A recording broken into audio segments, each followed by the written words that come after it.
And thank you so much, my dear friends and the organizers, Milinji, everyone. It's a real pleasure and an honor to be here amongst you. What can I say? It's overwhelming to be in Nashik right now. I think a couple of things come to mind. One is jumping straight into the topic, Abhijit ji. The three things when you talk about the three bodhs, I would say they are like the confluence of, if I can permit me to use the cliched metaphor of Ganga, Jamna, Saraswati. I think the three have intermingled now to such an extent that I think for the next 1 hour, I would like to request that we talk about everything. Of course, as Indians we all are, but more importantly as Hindus. Because I think the time has come. The time has come for us to realize that India cannot be saved if Hindus are not saved. And we aren't just talking about this, we don't know the right handles, the right buttons to push. We think that strength comes from us being a billion strong. Nothing could be more wrong, So I think I'll hand over the mic to you because I think let's go in that sequence. So start with the historical perspective and then we'll come and discuss about all the bodhs to, and I think please, I would want you to not restrict yourself to just the Swabodh as far as historical perspective, but talk about all the three bodhs coming from the historical perspective. Yeah.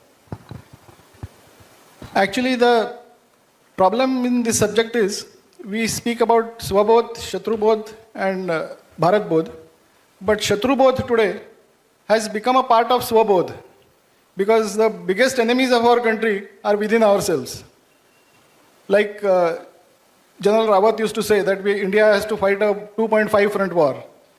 So we can take on Pakistan and China, but 0.5 front which is inside India is the biggest problem. And that is where we have to focus our attention is what I feel. So coming to the root of all these problems is, I feel, the distortion of our history and wiping off our understanding of who we are. So reclaiming our identity is what is the need of the hour is what I feel, because our identity has been completely wiped out by some expansionist forces like imperialists like Britain, and ideological expansionist forces like communists. So both of these powerful ideologies and identities had decided that we will make Indians forget who they are. And I'll just read out one small para to you. I'll quote Czech and French novelist Milan Kundera, who says, and I quote, "The first step in liquidating a people is to erase its memory, destroy its books, its culture, its history. Then have somebody write new books, manufacture a new culture, invent a new history. Before long, that nation will begin to forget what it is and what it was. The struggle for man against power is the struggle of memory against forgetting."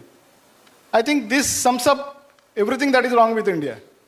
That our history has been distorted, our identity has been distorted, our books we have been made to forget our books have been positioned as something which is very backward, and forgetting them and ignoring them is equated with modernity. So that is where we have lost the understanding of who we are. And that is where I think the problem starts. Because loss of identity is like loss of our backbone. So body without a backbone has got very poor existence. Many of you are from earlier generations. You definitely remember Australian cricket captain Ian Chappell. He had said that Indian cricketers, many from Indian team are very talented, but they are almost apologetic while competing. So this apologetic feeling about your own existence, about your own identity, is something which has been imposed on us. That was never a part of our identity. But because we were told that India was never a nation, it all started with that. They said that India became a nation only when British brought entire geography under their political control. But they didn't understand that India is not a political state, but it's a civilizational state. The basis of our nationhood is not political, but it is civilizational, it is cultural. But our own people bought into that theory, which they imposed on us, that India was never a nation. Even today, we have many amongst us who say that India was never a nation. It became a nation only when British brought it under its control. So that was first. They denationalized us. Anand, I'll take a little more time. I know everybody is waiting to listen to you. But I will just create the foundation and then you can take over. So one was denationalize. Second was desocialize. So what they did is, they wiped off the existence of our society as a culturally united group. To do that, they introduced some fictional theories like Aryan invasion theory. So they said that everything good you have, like Sanskrit language, Vedic literature, has been given to you by people coming from the West, white people with golden hair and blue eyes.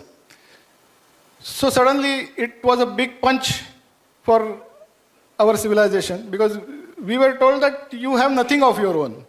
Then they said that when Greeks came with Alexander, from them you learnt science, philosophy, literature, poetry, everything you learned from them. And now British have come, they are giving you railways and post office and everything, so you should be very happy, we are coming here to civilize you. So we started believing all this. And then our own self-image was completely not just distorted, but I would say destroyed. And that is where that self-flagelling, self-effacing, somebody who is completely dominated by what you call, आपण त्याला काय म्हणतो, न्यूनगंड. So with all these things, they were imposed on our identity, our existence. And that is where this Swabodh was completely destroyed. Because Swabodh was destroyed, Bharat Bodh was also destroyed, because we were told that Bharat is a collection of illiterate, poor, backward, superstitious people. It was never a country, but it's just a mob with all these adjectives. So again we started believing all that. Whereas Bharat really is the cradle of civilization and language. All European languages except 3 have their roots in India. Bharat was the world's first knowledge society. The foundation of all knowledge disciplines was created in India. Bharat was world's first economic superpower. Till 1000 AD, 1000 CE, out of world's GDP, 33% was from Bharat. But we never knew that. We were told that India has always been poor. And only when the British came, in fact, we became poor when the British came. So, and the most important part is, India is the home or origin of all universal human values, like democracy, like freedom of thought, like respect for environment, like inclusivity. Whereas now the world is lecturing us about how we should be inclusive, how we should be tolerant, and things like that. So this is something which has destroyed our Swabodh, destroyed our Bharat Bodh, and that has kept the doors open for Shatru to enter and destroy us. So Shatru Bodh also originates from this, is what I feel. Thank you very much, Abhijit, for that primer. And I think now we can, going forward, we would like to have a substantial chunk of time for an interactive question and answer thing as well. There's a lot to learn from the audience. And I think from here on, we can have a freewheeling discussion, and please feel free to jump in whenever we want. I just thought from the excellent points that you made, I'd like to wean out a few things that are now not just important for us as a country, but I personally believe as a civilization. And the fact of the matter is that everything that you said is absolutely spot on, except that I feel that I am transported back in time. I feel we are having this discussion on 15th of May 2014.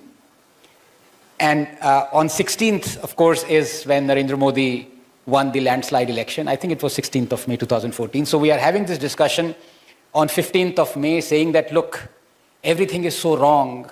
We've been taught all the wrong books. We've been brainwashed into self-loathing, self-flagellation.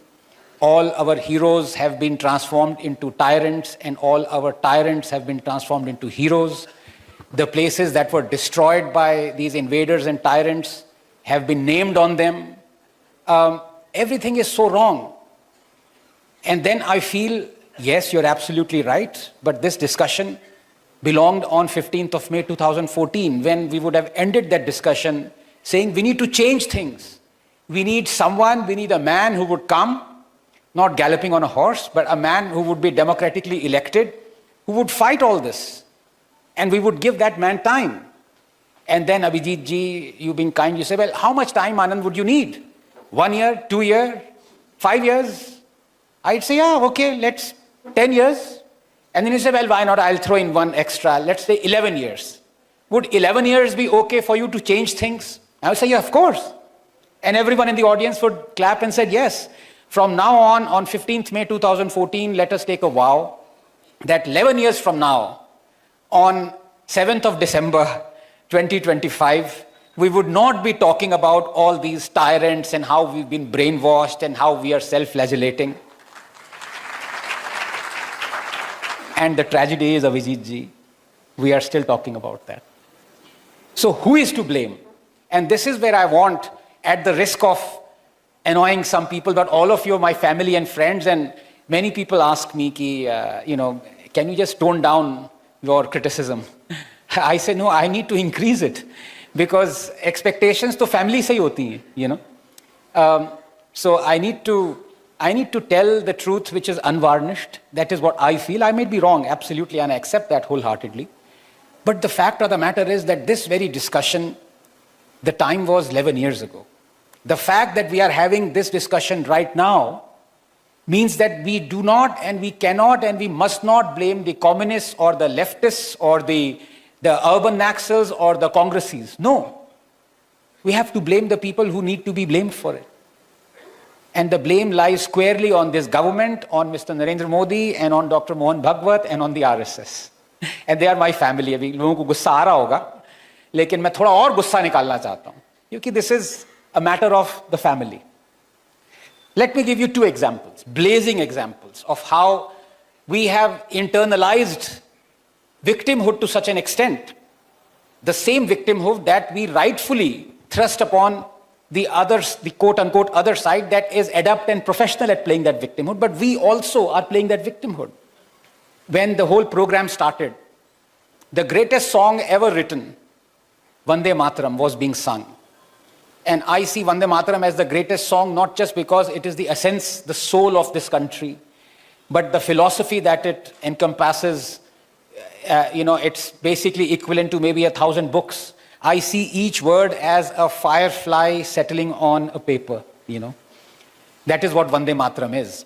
And when the wonderful rendition started, all of us gleefully sang the first paragraph. And then we turned silent as the second and the third paragraphs were sung, that eulogize and evoke Ma Durga, Saraswati as embodiment of our civilization, as what this country stands for.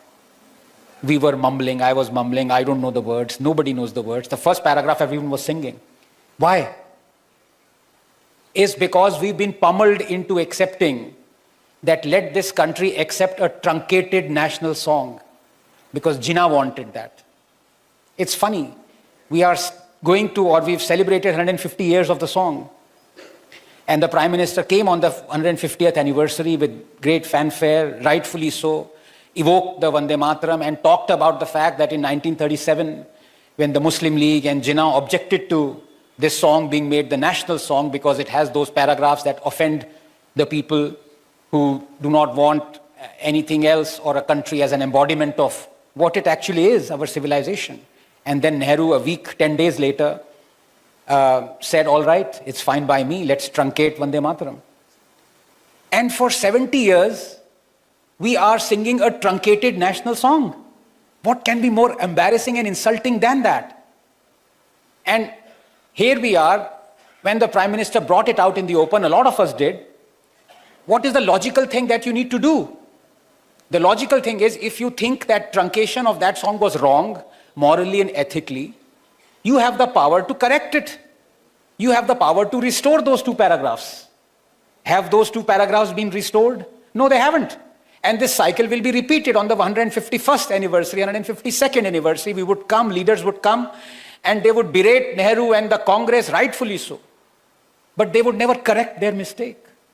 What's the point of screaming from the rooftops and listing out these mistakes that all of us do, unless we correct those mistakes?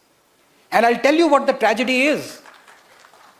The tragedy is that those 2 paragraphs not only should have been restored in 1950 when it was made as our national song, they should have been restored last week, 10 days ago, at least then, 60 years after they should have been. They haven't been. And this is not something that you need to do for Muslims. This is something that you need to do for Hindus. We could not remember those paragraphs. Forget about teaching our history to other community. We need to teach our history to our own. We could not remember those words. That 2 paragraphs have to be restored for Hindus, not for Muslims or Christians. That's the tragedy. We don't realize where the dart has to be thrown. The hand has to be inverted and the dart has to be thrown at us so that we wake up. And I'll tell you why the objection of the other side is completely specious. I exposed it 3 days ago on television. The fact of the matter is, they don't even want to sing the truncated song. You know, when the reference of Ma Durga, Saraswati and Lakshmi ji has been removed. Even that song, many MPs have gotten up when that song was sung in the parliament and walked away. They don't want to sing that song. Don't force us. And fine, it's not obligatory. Even that is not obligatory. But why do they not want to sing the song that has those 2 paragraphs, reference to our gods? They're not, to me, they're not God, they're embodiment of what this civilization is. At any function, be it the inauguration of a scientific conference or any other conference, do we not evoke Ma Saraswati? Is she a goddess for us? No, she's an embodiment of what wisdom, education, this civilization stands for. They don't want to sing those paragraphs. To that, then I asked a Muslim panelist, do you have an objection as a Muslim organization when a Muslim hero, who's a military hero, is in Garhwal regiment and we're having a war, and they come out of the trenches and charge at the enemy, saying Badri Vishal ki jai? All of that's the chant of the regiment. And he said no. As a Muslim and General Ataya Hussain is one of our heroes. He's won us wars. And you ask him, and he gleefully chants Badri Vishal ki jai. That is actually a god, Badri Vishal ki jai. I said, do you have any objection if a Muslim hero, war hero, our hero, my hero, is in Rajputana rifles and he sings while charging at the enemy, Bajrang Bali ki jai? That's their war cry. Or Gurkha rifles, you have Kali Ma ki jai. No objection. Then why do you object when Bharat Ma is given this metaphor of Ma Durga or this thing? There is no answer. It is specious. And this is why I say, when you talk of all the boths, stop blaming the other side. Stop it. I was doing the same. And that moment when we should have stopped was on 15th May 2014. We will discuss this further as the time goes on, but I would love your interjection and your... Yeah. I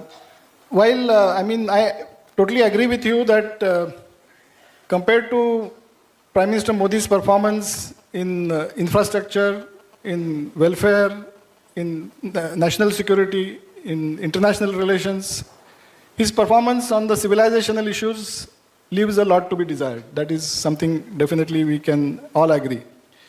Because there is a clear gap. If it is 10 on 10, this is something like 4 on 10 or 5 on 10 or whatever. You may be giving it 2 on 10, I don't know, but something like that. But again, I think we have to consider... Actually, as I said, please. I don't blame Modi at all. Because I blame the RSS. Okay. Yeah. Give me one instance where the RSS has wanted something and its political wing, the BJP, has refused. I can't think of one instance. So where does the weakness to demand something for the community lie? And I'm not saying this off the cuff. If you go back to rss.org, that's the website, you have the glorious 1925 and of course 100 years anniversary is being celebrated. You have the mission, RSS mission.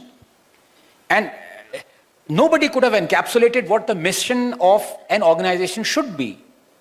It says, to save Hindustan, you have to save Hindus and Hinduism. That's it. But I think, Anand... Are Hindus and Hinduism being saved? The question is, the answer is no. So how on earth will you save? So I don't blame Modi for it.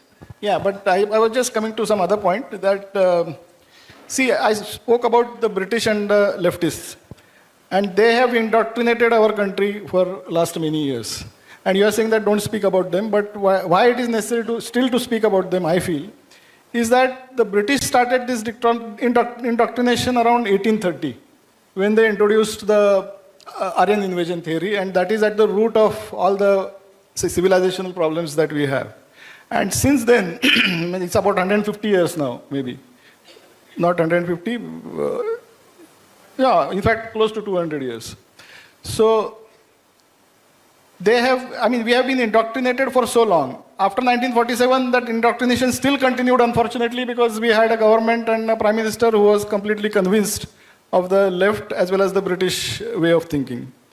So, British indoctrination happened for last 200 years.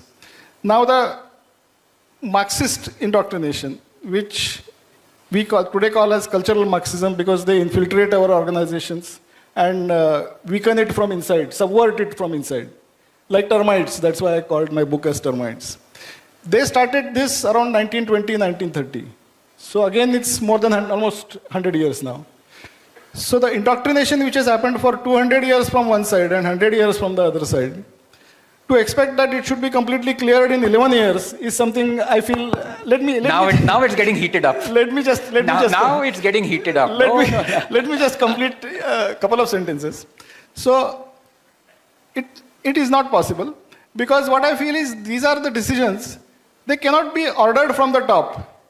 This is something which can't happen top-down approach. It has to happen bottom-up approach. And bottom-up approach, if you have to do it, humko karna hai, so first that indoctrination has to be removed from the minds of people. And that is something which has happened over 200 and 100 years. That removal of that indoctrination in one decade, I think is little difficult. Modi can order something from the top, but still it will not happen, or RSS can ask for that order to be issued. But still that will not happen if the indoctrination has not been removed, is what I feel. Okay, I totally, completely, utterly disagree with you. And that is the reason why I see you as my elder brother, because the duty of a younger brother is to completely disagree. You're right. 11 years you talk about. I agree. 11 years is maybe the time is not enough. For me, it should be one day. On 17th of May 2014, the Prime Minister should have removed Aurangzeb Road, Aurangzeb Lane. Babar Lane Road is still there. Tughlaq Lane is still there. Bakhtiarpur, the name is still there. You know who removed Aurangabad? After decades? It wasn't BJP. It was the last act of Uddhav Thackeray, the outgoing Uddhav Thackeray. The BJP wanted it done. BJP didn't do it. So what's the point when you bring out an instance or a tragedy that needs to be corrected, and when you are in power, you don't correct it? So 11 years, I completely agree with you. It should have been one day. And I'll tell you, the consequences are so disastrous. And again, I disagree with you. Abhijit ji is going to beat me up in a minute, but so that's why I'll throw open the audience thing. When you say the change has to come from bottom up, I totally disagree. The awareness can come from bottom up, but the change has to come from top down.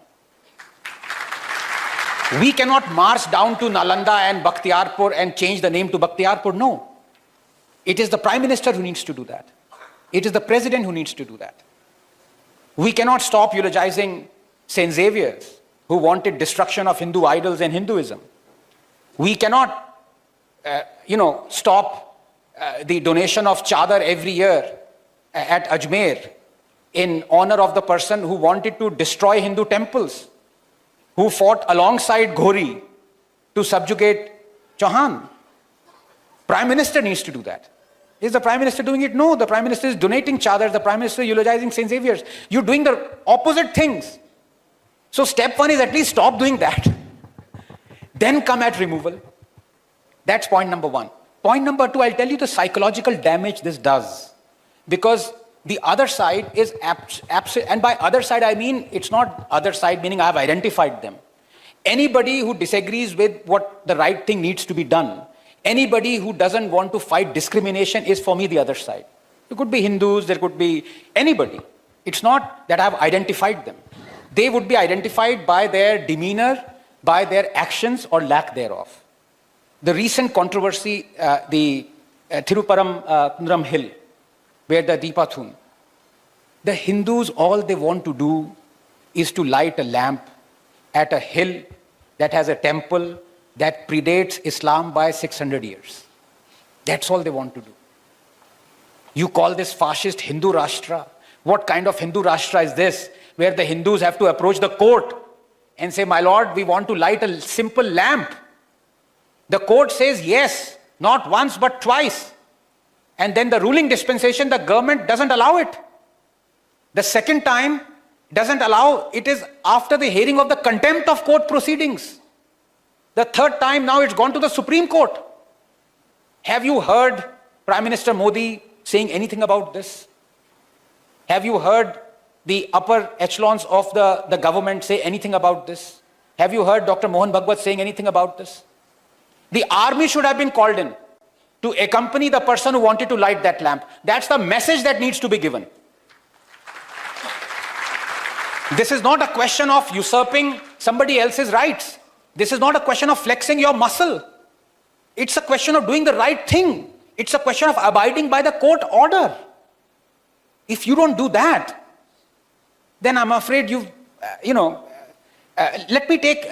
me involve the audience, because I think Abhijit ji, they are the real arbiters of, they are the ones who decide whether we are right or wrong. Not that they're always right, but it's always, good to interact with them. And I'm going to ask very simple logical question, and please pardon me if I come across as patronizing. That's not the whole point of this exercise. Please, I want a show of hands as to how many of you felt that the British were anti-India. Please raise your hands. Of course, all the hands have gone up. And I'll tell you why they were anti-India. Of course, they subjugated us, and they ruled over us, and they terrorized us and killed millions of us and manufactured 12 famines and looted 45 trillion. Of course, they were anti-India. But they were also anti-India because they ruled us through laws that were anti-Indian laws. And they had the pretext that, look, we are following a law. Well, the law was anti-Indian. So just a couple of examples. For examples, and we were talking about how Maharashtra and this entire region has so much love for theatre. The Britishers had a dramatics law where you could not actually publicly hold a theatre or a skit, either on the street or in a theatre or in a hall. So that was construed as evoking the national sentiment or anti-British sentiment. There was, believe it or not, a law that was promulgated. They had the sedition law, where you could not say anything against the government of the time. So they were anti-Indian laws. Now, the Britishers went, in came Nehru and the Congress, and the Nehru and the Congress, they continued with those anti-Indian laws. So a very simple show of hands out here. If another entity continues with anti-Indian laws that were brought about by anti-Indians, Britishers, as you've all raised your hands, would you say the Congress was also anti-Indian? Please raise your hands. How many of you feel? Yes, all the hands have gone up. So the logic is this. You have anti-Indian entity that has brought in anti-Indian laws. They've gone away. But the new coming entity has continued with those anti-Indian laws. Are they anti-Indian? Everyone feels they are anti-Indian. Now the Congress in the last 70 years has brazenly brought in actually constitutional, legal, social, educational, anti-Hindu laws. For example, the Waqf Act, in the last 10 years, 20 lakh acres have been usurped. Even a 1500-year-old temple in Tamil Nadu has been claimed to be on Islamic land when Islam is only 1300 years old. Ye kaise hua, mujhe bhi nahi pata. Okay? Maybe, I don't know, maybe this theatre is on Waqf land. It might be. Jokingly, I said, I was in Times Now studio, and I said, Navika, please check whether this studio is on Waqf. It turned out to be on Waqf land. Then she said, I will go to the High Court. I said, that's also on Waqf land. 71% of Delhi is on Waqf land. Blatantly anti-Hindu laws were promulgated. You had the Places of Worship Act, which is blatantly as anti-Hindu as you can be, that bars Hindus from even approaching the courts to seek possession or reclamation of their demolished places of worship. You have only the temples, Hindu places of worship under state control, not mosques, not churches, not gurdwaras. These are anti-Hindu laws. So you agree that Congress that has brought in these laws, how many of you raise your hands, do you think Congress is anti-Hindu? Please raise your hands. All the hands have gone up. Now, the Congress has gone. It's been 11 years. Some entity has replaced the Congress, okay? But each and every anti-Hindu law continues. Each and every. Places of Worship Act continues. Temples, even more temples are under state control than they were under Congress. You have the Waqf Act that continues. You have all the anti-Hindu legislations that continue. You have the most devastating RTE Act in conjunction with the 93rd Amendment that continues, that puts the obligation of having 25% reservations for the economically weaker section only on Hindu-run schools, not on Muslim or Christian-run schools. As a result, tens of thousands of only Hindu-run schools have shut down. And the parents of the Hindu kids are sending their kids to Muslim and Christian-run schools. What's going to happen after 20, 30 years when conversions happen? Then we'll be silent. All those laws, anti-Hindu laws, are continuing. Now the question is, Congress is gone. You said Congress was anti-Hindu because it brought in anti-Hindu laws. The anti-Hindu laws continues. So what would you call that government under which the anti-Hindu laws continue? Please raise your hands. All the hands have gone up. I didn't say BJP was anti-Hindu. All of you said it. If I go to jail tomorrow, I'll send all of you guys to jail as well. But that was on a lighter note. On a serious note, that's what logic is. This is what we are missing. And I think, Abhijit ji, the three boards have to come together. Definitely. It's not a renaissance that we're asking. The renaissance has come. And believe me, we are talking here because we have the means, we have the social media, we have a podium, we have a platform. Hundreds before us have spoken about it. You know, Majumdar ji, Sitaram Goel, stalwarts, even Arun Shourie, even though now I don't know what's happened to him. But you know, they were inspirations, they were trendsetters. They spoke about it. It's just they were in an era where people did not have access to what they were saying. So the bottom up has been done and dusted. The top down is one where the dereliction of duty is. Thank you.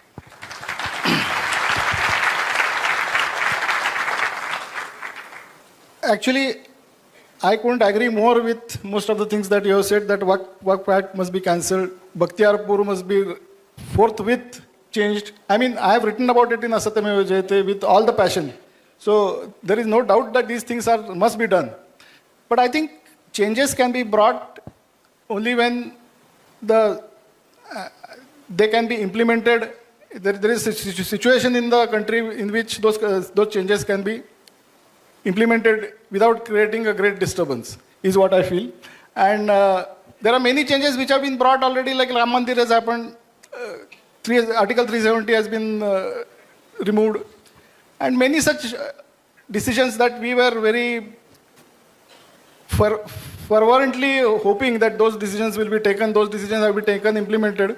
I'll give you one example how it is difficult in the circumstances where the mind is indoctrinated to take a decision. All of you must have heard about grooming gangs in Britain, where a lot of Pakistani men actually, I have to use that word, raped thousands of British teenagers and even younger girls. Thousands. And it continued for years together. But the British government had no guts to take a decision, take any action against it, because they didn't want to be seen as Islamophobes. So this Islamophobia is the weaponization of one word, Islamophobia, has prevented once a great superpower like Britain not to take any action from against those people. Even they don't even mention who they are. Now, when they are forced to mention, they are saying that they're South Indian men. They still can't say that they're Pakistani men. So why is British government so incapable of taking this decision? Because the environment in the country has accepted political correctness as one of the Not environment, Abhijit ji, they are cowards. No, I will say the words that maybe you want to say. I think... and I'll give you two reasons. Sorry for interrupting because I want this heated up. I have the urge to pick up the mic. We are in any case discussing. But what I feel is any country, I really can't believe that they don't want to take any decision or don't want to take any action. They are scared because of the mood in the countries. They are not sure that it is 100% going to welcome this decision, is what I feel. Because tell me one decision of Modi that anybody has welcomed 100% by the other side. Even toilets, making toilets was not welcome. They said it is going to take away the bonding time that women have 6 o'clock in the morning. When they go to the fields, they talk to each other. Why is Modi building toilets? Even Fit India, which is a laudable effort, was criticized. वो तो मोदी जी कहेंगे प्राणायाम करो, वो तो सांस लेना बंद कर देंगे. So if we worry about validation from the other side, that obviously is running a propaganda and a false agenda. The mistake is not theirs. The mistake is ours. And I'll give you, Abhijit ji, two examples that are contemporary examples. This perpetual victimhood of the other side, when it is not pointed out and corrected, will lead to a situation where the suffering would be done not by them, felt not by them, but by us. And it has reached that situation already. We are the ones, the Hindu society is the one that is being discriminated against. And what is the crowd shouting from the rooftops? That they are being discriminated against. Their mosques are not under control. The tens of millions of dollars or billions of dollars that come in donations to them do not go to the government. The mosque land is not under control. In fact, this so-called Hindutvavadi government will give you interest-free loans if you want to set up shops on Waqf land. Ganga ulti beh rahi hai. You have a minority government, a minority ministry that was started by the UPA. It is still continuing. Each and every anti-Hindu thing is continuing. Now it has reached a situation where you cannot even quote the scriptures of the other religious community. It leads to bloodshed, threats of civil war, unrest, thousands of crores of economic loss. For what? For quoting what is already there. That is what. You are pummeled because you are being bullied. The bully watches you. It's like Trump. Trump watches you. If you're being bullied and you accept being bullied, he will bully you more. You got to stand up. Let me give you one final example of this. You have recently a situation where this government and Modi are being called dictator and discrimination is being rampant. Why? Because a medical institute of excellence, Shri Mata Vaishno Devi, built using 500 crores of every rupee donated by Hindu devotees. Every single rupee. Now, if you have every single rupee donated by Muslim devotees to some Muslim place of worship, that is then controlled by Waqf or Darul Uloom, 100% built on Muslim donations. 100% seats are for Muslim students. You have dozens of such places where private enterprises, Muslims give donations, and forget about Muslim donations. You have Jamia Millia Islamia, 100% run by the central government, secular government. 50% seats are reserved for Muslims. Here you have 100% donations given by Hindus, and yet 84% of the seats are given to Muslims. What's going on out here? This is the situation result if you don't stand up. And this has been pointed out 3 weeks ago. Do you think BJP doesn't know this? Do you think RSS does not? Do you think the Lieutenant Governor, who by the way, he hates me because he was sitting in one of the things and I said you should be suspended for 6 months. बड़ी problem हो गई थी, जम्मू से भाग के आना पड़ा था. That's why I'm saying मुझे मत बुलाया करो मिलिंद जी, मैं हर जगह एक ही जगह बुलाया जाता हूँ एक ही बार. No, I fully... So, I mean, what is the step that has been taken? Has that hospital, and by the way, it's being illegal. A lot of people have told me that they haven't even reserved seats for SC/STs. They haven't reserved any seats.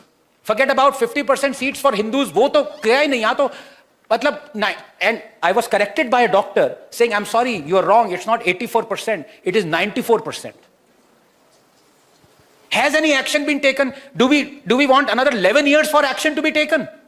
It's a very simple question. It should have been taken within 24 hours. And because it has not been taken, you have the perpetual victim machinery now up and running in motion. Umar Abdullah coming and saying, religion mat lao beech mein, ye seats to bhai merit pe hain. Arey bhai, agar merit pe hain to apne state government ka paisa kharch karke hospital banao.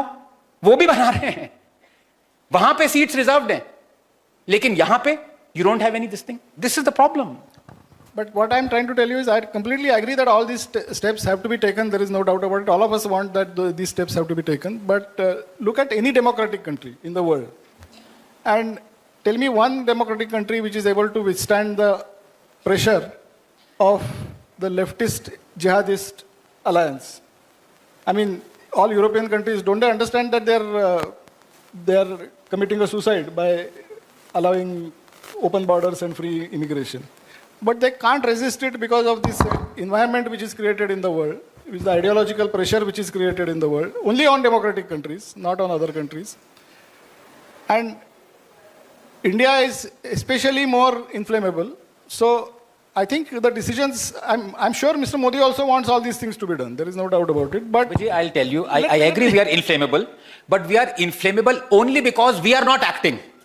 If we remove the discrimination against Hindus, the Muslims and everybody else will understand that we are all equal.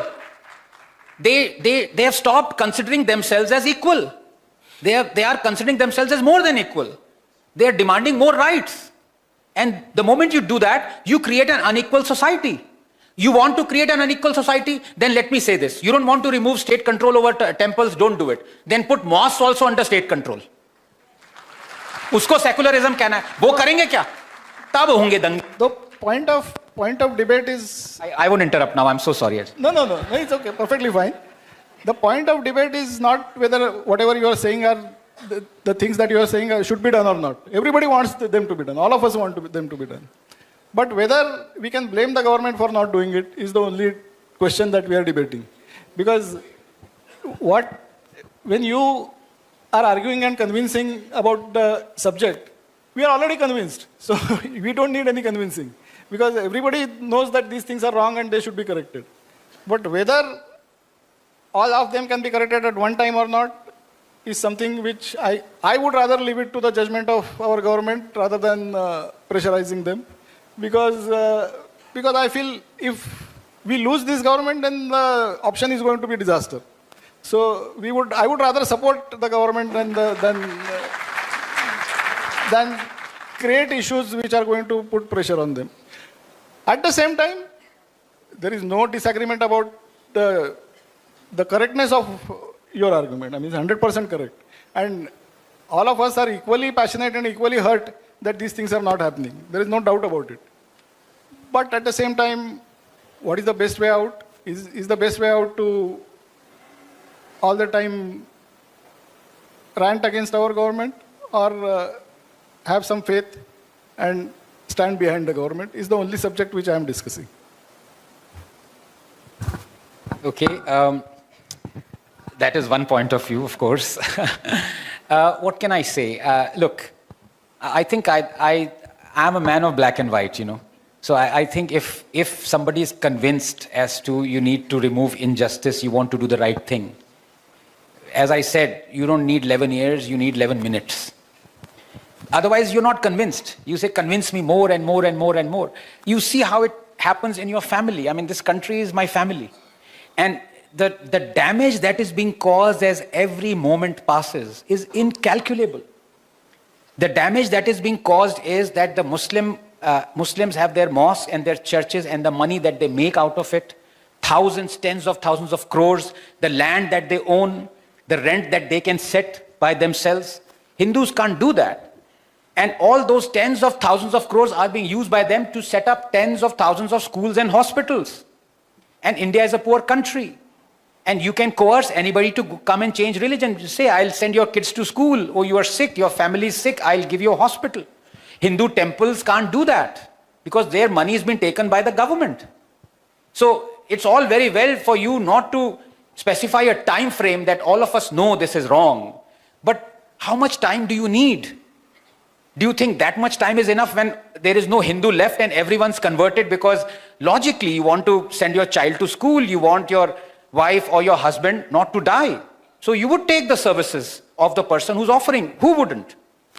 The fact of the matter is, when you are preferentially only shutting down Hindu-run schools, your kids are going to Muslim-run schools. How much more time do you need? The RT Act was passed in 2009, if I'm not mistaken. The 93rd Amendment came during that time with the help of the BJP. It's been 14 years. You tell me if Muslim and Christian-run schools have been shut down with the same speed as Hindu-run schools. 20 years down the line, you would understand this. Then you would say, well, yes, we needed, we should have acted before. That's all I'm saying. The time frame has to be dictated, Abhijit ji. I'll just give you one example. See, like I said, whether it is desirable, yes, it is desirable. Will it be correct to take these decisions? Yes, it will be correct to take these decisions. But remember Kisan Andolan. They sat and blocked the streets and all that. In fact, the farm laws were wonderful changes that Modi government introduced. They were extremely important for the country. They would have changed the face of our agriculture. So those laws were most desirable. And when farmers blocked the roads, all of us were saying that why doesn't the government just lift them from there and clear the road? When they entered New Delhi and flew the Khalistan flag on... they weren't farmers, they were middlemen. Whatever. Yeah. I mean, let me just complete. So we were all angry that why is the government not taking any action? But that is the trap. What happened in Bangladesh is the moment Sheikh Hasina fired on the students, everything blew up and her government was completely thrown out of power. In such circumstances, one has to keep patience. And in Nepal and Bangladesh, the government didn't keep patience, and that's why the government was thrown out, and in a very bloody manner. So whether it is right or not is not important. Whether it can be done in a particular manner or not is something to be left to the people who understand the entire situation, because we are not privy to lot of information. Whereas there must be some reasons why it is not doable in a manner that we desire. All of us we desire. Like in case of Kisan Andolan, we all desired that the roads must have been cleared and the farm laws implemented because they were good for the country. But Modi had to withdraw them. He knows the reasons best why he had to withdraw them. And so... It seemed like a junkie to get hold of the mic. No, please go ahead. No. So that is what I am saying, that certain decisions have to be taken and they are desirable, but whether they can be taken right now or not, whether they can be taken in what manner they can be taken is something which can be decided only by the people who have got access to all the information, is what I feel. And particularly if we trust the leadership. Fundamentally, if we don't trust the leadership, then it's a different matter. But if we trust the leadership, then I think we should give them a long rope, is what I feel. Well, I mean, as I said, that's one view of Vijit, but I humbly disagree, because in this context, the word that you use, patience, according to me, has a synonym, and that is being a coward. Because when you had the farm laws that were promulgated, the greatest reform in independent India brought in by Modi, and Modi must have thought these are the easiest reforms to bring, because he didn't promise them. BJP didn't promise them. The opposition parties promised them. They were in the Congress manifesto. They were in the election promises of TMC, of AAP and everything. You said, "Ye to maine promise hi nahi kiya tha, par main la raha hu, so it's the easiest thing to do." Little did he know. All the opposition parties, including the Congress, the Kisan unions, everyone took a U-turn. So that should have been the first pointer, that you are doing the right thing because it was promised by them. They are reneging because of other reasons, not because of moral or ethical or logical or rational reasons. And when you have a country where you lay siege to the capital, you block by these 2.5 to 3 million middlemen, as I call them, who drive around in Mercedes. They're not farmers. That incidentally, the number is 250 to 300 million who are actually working every single day in far-flung areas, who could not come to lay siege to the capital and blackmail the government illegally. And when you renege on those farm laws, did you compensate 3,500 crores per day for the entire year that the nation faced the economic loss? You didn't do that. Did you compensate the farmers that you promised a golden period, doubling of the income because of the farm laws, because they would make them more prosperous. You didn't do that. You haven't even given the reason why you repealed the farm laws. It's all very well for you to say, koi to reason hoga, hamesha koi na koi reason hota hai. Lekin in a democracy, when that reason affects 300 million people directly and 800 million people indirectly, you're supposed to, as a leader, give that reason. Otherwise, don't have a democracy. That's point number one. Point number two, when I talk about patience versus cowardliness, this government decides when it needs to be a coward and convert that into patience, and when it is fearless and ruthless. And I'll give you two examples when it was not a coward. When you brought in Article 370 on 4th of August, did you not send in the army in Kashmir to forestall any problem that would occur there? तब तो army भेज दी थी, तब आपको चिंता नहीं थी कि प्रोटेस्ट होंगे. अभी लेह लद्दाख में क्या किया उन्होंने? लेह लद्दाख में चुपचाप बैठे रहे. प्रोटेस्ट चल रहे हैं अभी लेह लद्दाख में. क्या प्रोटेस्ट चले थे कश्मीर में? एक साल तक सारे लीडर्स, उमर अब्दुल्ला की इतनी बड़ी बड़ी दाढ़ी हो गई थी क्योंकि अंदर डाल दिए थे उनको. तब तो बड़ा वो दिखाया था हिम्मत. Why? Because as a state you were doing the right thing and you said, this is what I will do. I will stand up to bullying and I will stand up to illegality. When it suits you. And when you are a coward, then you allow a bunch of Khalistanis and others to march into Red Fort, the symbol of our democratic India, climb up a flagpole, remove the Indian flag and put another thing there. And then everything is all right and you've rationalized it saying that koi to patience dikhaiye, koi reason to hoga. I'm sorry, tolerating anarchy ka koi reason nahi hota except being a coward. No, but what I feel is we should compare what happened in Bangladesh.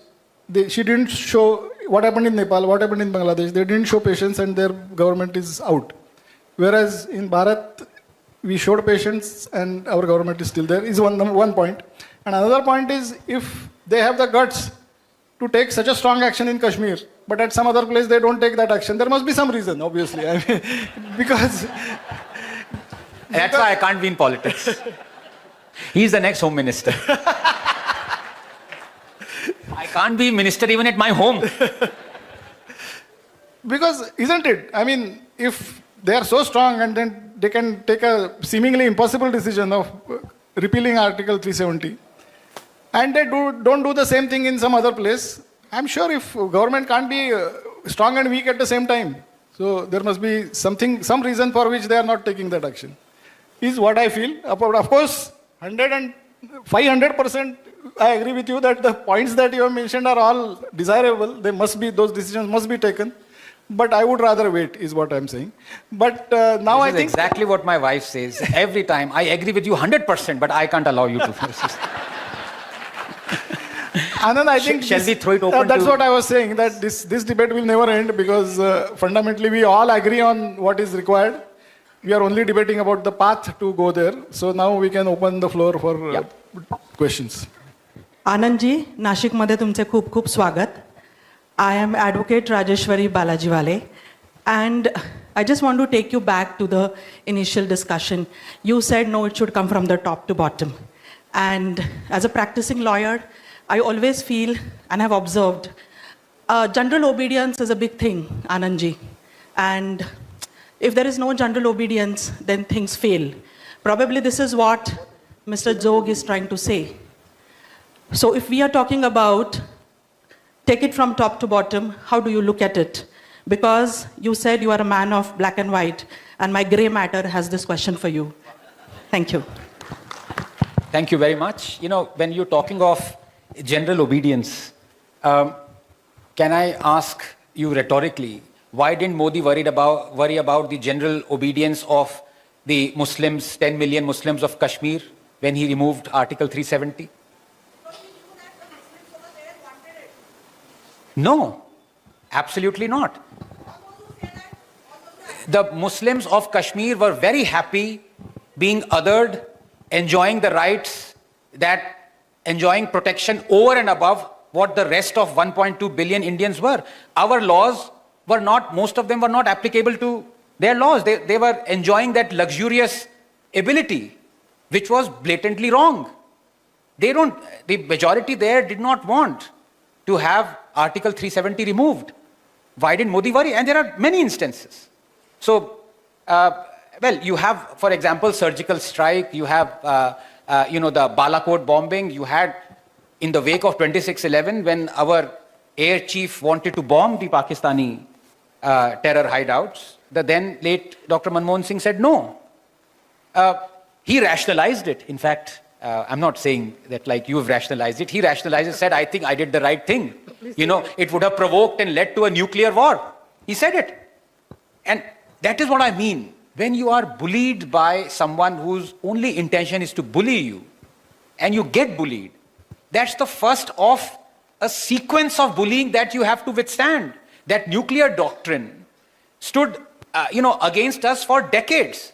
Because Pakistan said, don't touch us in conventional war because we have a nuclear. And Modi said, idhar aao tum pehle. Not once but twice. Where is that nuclear doctrine now? It's in the nearest dustbin. For 60 years, you had the worst treaty ever, the most unjust treaty that a nation willingly signed up to, Indus Water Treaty. It's just, the mind boggles. I mean, let me not go detour to Nehru because uska end hi nahi hai fir. Uske baad Mahatma Gandhi aa jayenge to main, I beg your pardon, Mohandas Karamchand Gandhi.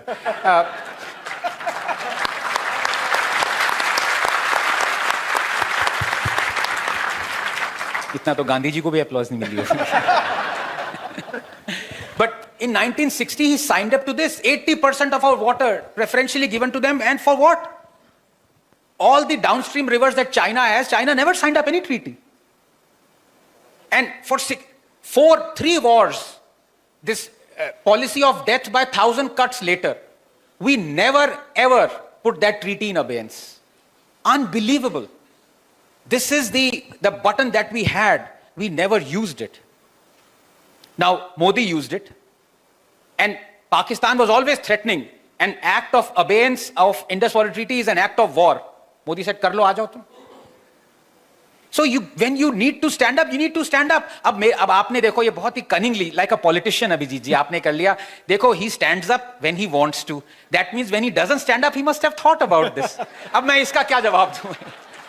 No, but I have no answer to this. I just say, yes, you're looking good in red sari and blue sari as well.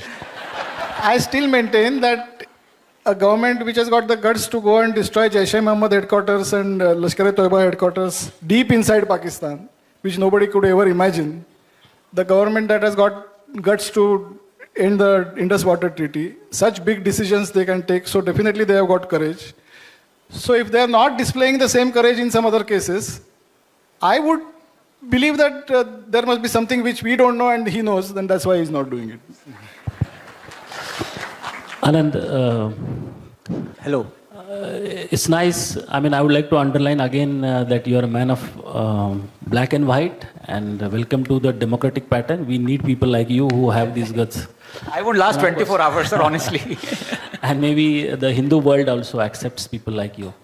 I would like to make a couple of points, my views. Maybe you can comment on that. There are two points. One is perhaps there is a realization that we finally are again a democratic country.